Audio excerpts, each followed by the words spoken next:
ఈ సినిమాకి శ్రీకాంత్ అనే మా అవసరం, తనకి ఈ సినిమా అవసరం లేదు. అండ్ నిజంగా ఎందుకు అవసరం అంటే ఈ సినిమాకి తన ప్రాణం పోయగలడు అండ్ తనే పోయగలడు. నిజంగా తన మా మీద అభిమానంతో చేసినందుకు మరోసారి శ్రీకాంత్ గారికి నేను మనస్ఫూర్తిగా ధన్యవాదాలు తెలియజేస్తాను. థ్యాంక్ యూ అన్నయ్య, నువ్వు లేకపోతే నేను ఊహించలేకపోతున్నాను ఈ cinema. Thank you. And definitely అందరూ మాట్లాడుకునేదే, అందరూ చాలా బాగా మాట్లాడుకుంటున్నారు. నాకు మనస్ఫూర్తిగా చాలా ఆనందంగా ఉంది. ఎందుకంటే ఆది నాకు ఒక హీరోగా నాకు అర్థమవుద్ది ఎంత కష్టమైన స్టెప్ అది. డెఫినెట్లీ ఒక హార్డ్ హిట్టింగ్ స్టెప్. ఎంత కాదన్నా ఒక హీరోగా ఒక లాంగ్వేజ్లో చేస్తూ ఇంకో లాంగ్వేజ్లో నెగిటివ్ క్యారెక్టర్ వేయాలంటే ఎంత కాదన్నా కొంత చాలా డౌట్స్ ఉంటాయి. కానీ ఆ రిస్క్ తీసుకుని ఇవాళ తనకు సినిమా చేసి ఇవాళ నా తర్వాత ఆర్టిస్ట్గా తనకు అంత పేరు వచ్చినందుకు నాకు మనస్ఫూర్తిగా చాలా ఆనందంగా ఉంది. I'm very very very happy for you. మామూలు అమ్మాయిలు పెళ్ళైన అమ్మాయిలు భయపడుతున్నారేమో కానీ పెళ్ళి కాని అమ్మాయిలు మాత్రం చాలా ఇష్టపడుతున్నారు. అది నిన్ను నేను సినిమా చూసినప్పుడే తన షూటింగ్ రషెస్ చూసినప్పుడు నేను చెప్పాను, అది నువ్వు చాలా బాగున్నావు, అమ్మాయిలకు బాగా నచ్చుతావు అని చెప్పాను.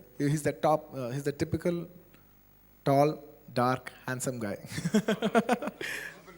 And eligible bachelor. ఎస్, మీ మమ్మీ సంబంధాలు కూడా ఎదుగుతుందని నాకు ఎప్పుడో చెప్పింది. ఇదే బెస్ట్ టైం. అది ఫోన్ నెంబర్ చెప్పాలా, వద్దులే. And Sai Kumar garu, thank you so much for all your support sir. And అలాగే మా ఫాదర్ క్యారెక్టర్ వేసిన ఆయన and Vidya, thank you so much. And ఇలాగ ఇంక ఎవరైనా ఆర్టిస్టులు చెప్తే మర్చిపోతే క్షమించండి. They've all contributed so much. అంజలి గారు, thank you for so much, thank you for doing a song. అంటే ఒక అమ్మాయి ఒక సాంగ్ చేయాలంటే, అందులో వర్కింగ్ చేసే అమ్మాయి, పీక్లో ఉన్న అమ్మాయి, కెరియర్ పీక్లో ఉన్నప్పుడు ఒక సాంగ్ చేయాలంటే, అది ఒక స్పెషల్ సాంగ్ చేయాలంటే కొంత ఆలోచిస్తారు. కానీ మా కోసం ఆ రిస్క్ తీసుకు చేసినందుకు I'd like to specially thank Anjali garu for doing the song. And last but not the least, most important, ఇద్దరు అమ్మాయిలతో ఉన్నాను. అందులో ఇద్దరు అమ్మాయిలతో చేసిన Catherine, thank you so much, you've done a wonderful job. And I'm very happy. తన పాప ఎప్పుడు అనేది, బనీ నేను సినిమా చేస్తున్నాను కానీ నాకు హిట్ పడట్లేదు అని. నేను అన్నా, ఏంటి డోంట్ వరీ, ఈ సినిమా మనం హిట్ కొడతాం. అండ్ ఈ సినిమా నేను ఫస్ట్ చెప్పాలి, ఈ సినిమా షూటింగ్ అప్పటి నుంచి ఈ సినిమా మీద కాన్ఫిడెన్స్ చూపించిన ఫస్ట్ వ్యక్తి Catherine. Don't worry Bunny, I feel I have a very good vibe about this film, I have a very good vibe about this film అంటూనే ఉండేది. Thank you Catherine, your vibes did work. And of course Rakul నాకు చాలా ఇష్టం. I'm very fond of her. అన్ని విధాలుగా మంచి అమ్మాయి, మంచి పర్ఫార్మర్, అందగత్తి. అండ్ ఇలాంటి వాళ్ళకి సక్సెస్ రావాలని కోరుకుంటున్నాను. Thank you. And you done a very good job. I'm really happy. నీ మీద ఉన్న రైటప్స్ అన్నీ పోతే ఇప్పుడు నువ్వు హ్యాపీగా ఉంటావు కదా ఇటు సినిమా. అండ్ ఇంకా నేను చెప్పాల్సింది మా డైరెక్టర్ బోయపాటి సీను గారి గురించి. సీను గారు ఈ సినిమా నేను చేయడానికి ఫస్ట్ రీజన్ ఏంటంటే, నేను ఇందాకే చెప్పాను, స్టోరీ కంటే నేను ఎందుకు సీను గారికి ఈ సినిమా చేస్తానికి, ఈ సినిమా చేయడానికి నేను ఒక గోల్ మీద ఈ సినిమా చేశాను. ఆ గోల్ నేను 100% అచీవ్ అయ్యాను.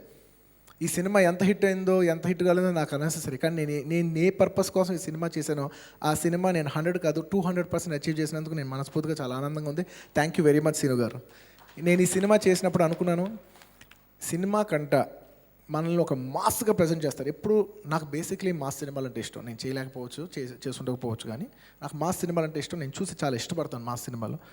ఒక మాస్గా ప్రజెంట్ చేయాలి. ఇప్పటివరకు మనం చూడండి చాలా యాంగిల్స్ టచ్ చేసాం, కానీ ఒక మాస్గా మాత్రం సీను గారు ప్రజెంట్ చేస్తారు. ఆయన ఎప్పుడు అక్కడే అనేవారు, బాబు నాకు ఇచ్చి చూడండి, నేను ప్రజెంట్ చేస్తాను, మీరు చూడండి అన్నారు. నేను ఆ నమ్మకం మీదే సినిమా చేశాను. ఆ నమ్మకంతోనే సినిమా చేద్దాను. ఆ తర్వాత స్క్రిప్ట్ వచ్చింది, ఆ తర్వాత మిగతా అన్ని విషయాలు వచ్చినాయి. ఫస్ట్ ఆ నమ్మకమే. సో థ్యాంక్ యూ సీను గారు. ఇప్పటి వరకు నాకు ఇంత మంచి పేరు వచ్చిందంటే అది కేవలం మీ సార్, మీ ఎక్స్ప్రెషను, ఆ తర్వాత మీరు చాలా బాగా చేశారు. నాకు వచ్చే ప్రతి కాంప్లిమెంటు సీను గారు, అది మీరు నన్ను ప్రొజెక్ట్ చేసిన విధానమే. ఒక హీరోకి ఒక మంచి పేరు వచ్చిందంటే it is because of the director. ఆ డైరెక్టర్ అలా ప్రజెంట్ చేశాడు ఆ హీరోని. నన్ను అంత బాగా ప్రజెంట్ చేసినందుకు మనస్ఫూర్తిగా మరోసారి సీను గారికి నేను ధన్యవాదాలు తెలియజేస్తాను. అండ్ ఒక విషయం ఆయన గురించి చెప్పాలి. With all due respects to all directors, Seenu garu is one of the third day పడిపోతాను. నన్ను నమ్మండి, నేను 2 nights గట్టిగా వరుసగా పనిచేయకపోతే నేను థర్డ్ నైట్ పడిపోతాను. కానీ నాకు తెలిసి సీను గారు అలా 40-50 nights పనిచేసిన చాలా టైమ్స్ ఉన్నాయి. ఒకసారి కాదు చాలాసార్లు పనిచేశారు. నేను కూర్చుని అందరితో మాట్లాడాను, మా వైఫ్తో ఇంటికి వెళ్ళి షేర్ చేసిన. మా డాడ్తో షేర్ చేసుకున్నాను, మా బ్రదర్తో షేర్ చేసుకునేవాడిని. ఎలాగ సీను గారు ఇంత కష్టపడి సినిమాలు తీస్తున్నారు, ఇంత హార్డ్ వర్క్ ఎలా చేస్తున్నారు, ప్రతి పని ఆయనే చేస్తారు. రియలీ ఇలాంటి వాళ్ళకే సక్సెస్ రావాలి. అందుకే ఆయనకు అంత హై సక్సెస్ రేషియో ఉన్న డైరెక్టర్ ఆయన. సార్ సీను గారు నిజంగా మీరు ఇంత బాగా కష్టపడినందుకు మా అందరికంటే ఖచ్చితంగా ఈ సినిమా మీకోసం ఎక్కువ ఆడాలి నేను అప్పుడు కోరుకున్నాను. ఈ సినిమా ఇంత ఆడినందుకు నాకు నిజంగా నాకంటే మీకోసం ఆడినందుకు నాకు చాలా ఆనందంగా ఉంది. అండ్ లాస్ట్ మా నాన్నగారి గురించి చెప్పాలి.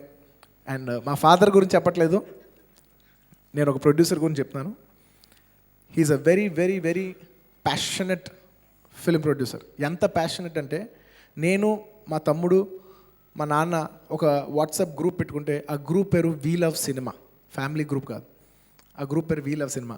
ఆయనకి సినిమా అంటే అంత పిచ్చి. అండ్ నేనే కాదు, మీరు ఎప్పుడైనా తీసుకోండి, ఇప్పుడు ఆయన మగధీర అదే అంటున్నారు, కానీ ఆయన ఎప్పుడు సినిమా తీసినా, చిరంజీవి గారితో సినిమా తీసినప్పుడు ఆ రోజుకి చిరంజీవి గారు one of the best all times. ఆ హీరోకి హైయెస్ట్ కలెక్షన్ ఫిల్మ్స్ ఆ రోజు ఆయన డెలివర్ చేశారు.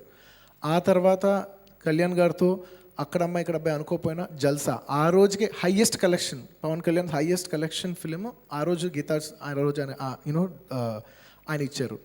ఆ తర్వాత చరణ్తో మగధీర తీసినప్పుడు చరణ్తో హైయెస్ట్ కలెక్షన్, అంటే ఆ హీరోకి హైయెస్ట్ రికార్డ్ గీతార్స్ బ్యానర్లో వచ్చేది. అండ్ ఆ తర్వాత I can proudly say even bite heroes Naga చైతన్యతో చేసేప్పుడు 100% love, it was his best film by then. And ఇవాళ టుడే చూసుకుంటే నాని భలే భలే మగడువాయ్, దాంతో ఇట్స్ ఇస్ హైయెస్ట్ ఫిలిం. ఎప్పుడు ఒక హీరోతో సినిమా ఆ హీరోకి ద బెస్ట్ ఫిలిం ఇవ్వాలని అని ప్యాషనెట్గా సినిమా మీద ఖర్చు పెడతారు. ఏమంటే నేను నిజంగా చాక్లెట్ అడిగినట్టు అడుగుతాను, నాకు బొలీవియా కావాలి, స్విట్జర్లాండ్ వద్దు, స్విట్జర్లాండ్లో అందరూ తీస్తారు, బొలీవియా కావాలి. రే దీనికి ₹1 అయితే 2 కోట్లు అవుద్దా? 2 కోట్లు అయినా బాగుంటుంది కదా. అండ్ నాకు పిచ్చి ఉంది, సినిమా బాగుండాలి. నేను చేసిన సినిమా ఆడిపోయినా పర్లేదు, కానీ సినిమా చూడటానికి చాలా బాగుండాలని నాకు పిచ్చి ఉంటుంది. అండ్ నా పిచ్చికి సపోర్ట్ చేసిన మా ఫాదర్కి, నా ప్రొడ్యూసర్కి నేను మనస్ఫూర్తిగా ధన్యవాదాలు తెలియజేసుకోవాలి. ప్రతిసారి పిచ్చి ఉంటుంది, కానీ పిచ్చి మీద డబ్బులు పెట్టిన ప్రతిసారి రాదు, కానీ ఈసారి వచ్చినందుకు నేను మనస్ఫూర్తిగా ఆనందిస్తున్నాను. అండ్ అబవ్ ఆల్ నా కెరీర్లో చాలా హిట్స్ ఉన్నాయి, కానీ ఎప్పుడు మా నాన్నగారితో నేను సక్సెస్ఫుల్ ఏదో కాంబినేషన్స్లో కొట్టాను. గీతా ఆర్ట్స్ బ్యానర్ మీద మాత్రం నేను హిట్ కొట్టాలి అనుకున్నాను. నేను హ్యాపీగా అనుకున్నాను, కానీ అంత సక్సెస్ కాలేదు. బద్రీనాథ్ అనుకున్నాను, కానీ కొట్టలేకపోయాం. కానీ ఈసారి సరైన నోటికి కొట్టినందుకు, సరైన సినిమా పడినందుకు గీతా ఆర్ట్స్కి నాకు I'm very very very happy.